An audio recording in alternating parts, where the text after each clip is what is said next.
తిరుచానూరు శ్రీ పద్మావతి అమ్మవారి కార్తీక బ్రహ్మోత్సవాలలో 6వ రోజున మంగళవారం ఉదయం అమ్మవారు సర్వభూపాల వాహనంపై కాళీయమర్ధుని అలంకారంలో ఊరేగుతూ భక్తులకు అభయమిచ్చారు. మంగళ వాయిద్యాలు, భక్తుల కోలాటాలు, చెక్క భజనల నడుమ అమ్మవారు ఆలయ 4 మాడ వీధుల్లో భక్తులను కటాక్షించారు. ఉదయం 8 గంటల నుండి 10 గంటల వరకు వాహన సేవ అంగరంగ వైభవంగా సాగింది. అడుగడుగున భక్తులు కర్పూర హారతులు సమర్పించి అమ్మవారిని దర్శించుకున్నారు.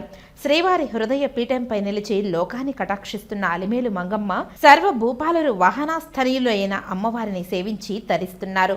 ఇందులో అష్ట దిక్పాలకులు ఉన్నారు. వీరంతా నేడు జగదేక వీరుడైన శ్రీవారి అర్ధాంగిని సేవించి తరిస్తున్నారు. వాహన సేవల్లో తిరుమల పెద్దజీఆర్ స్వామి, చిన్నజీఆర్ స్వామి, ఈవో శ్యామలరావు, జేఈఓ వీరబ్రహ్మం, ఆలయ డెప్యూటీ ఓ గోవిందరాజన్, ఆలయ అర్చకులు బాబుస్వామి, ఇతర అధికారులు, విశేష సంఖ్యలో భక్తులు, మహిళా భక్తులు పాల్గొన్నారు.